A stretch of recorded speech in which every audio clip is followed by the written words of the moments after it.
प्यारे बच्चों, आज हम आपको बहुत ज़रूरी बात बताने जा रहे हैं। जैसे दो शब्द लिखे हुए आप देख रहे हैं, लिए और लिए।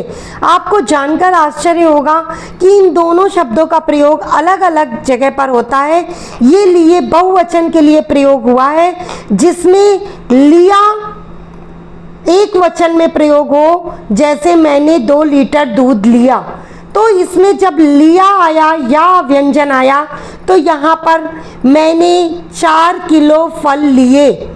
तो लिए या उन लोगों ने 4 किलो फल लिए, 4 किलो सेब लिए। तो ये लिए प्रयोग किया जाएगा। जहाँ पर लिया से लिए बनेगा वहाँ पर लिए ये प्रयोग किया जाएगा। लेकिन ये लिए किसके लिए है? जैसे किस लिए, या फिर कहा जाए कि उसके लिए। जब हम कहेंगे उसके लिए, अर्थात इंग्लिश में कहा जाए कि फॉर के लिए प्रयोग हो, तो उसके लिए, मेरे लिए, तो यहाँ पर इसलिए शब्द का प्रयोग होगा। एक बात और आपको हम बताएं कि ए प्रयोग कहाँ कहाँ होता है। वहाँ पर होता है जहाँ पर एक वचन में या व्यंजन का प्रयोग नहीं होता।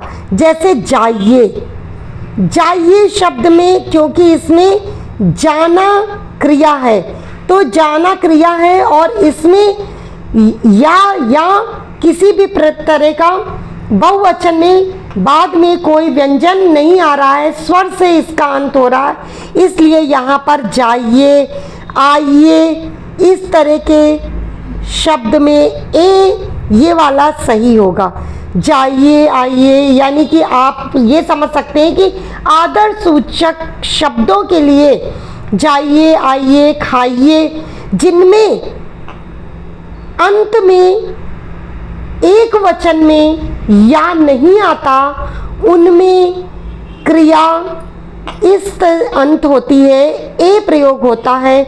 जिनमें क्रिया एक वचन में या आती है, जैसे रुपया प्रयोग करते हैं, एक या करते हैं प्रयोग, तो जब इसका बहुवचन बनेगा तो रुपए नहीं बनेगा। अगर ये रुपए लिखते हैं तो ये गलत लिखते हैं, इसका प्रयोग होगा रुपए बहुवचन में। क्यों ये सही होगा?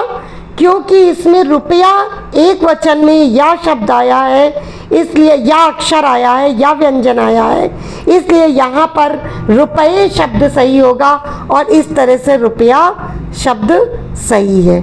तो इसका रुपये शब्द सही है।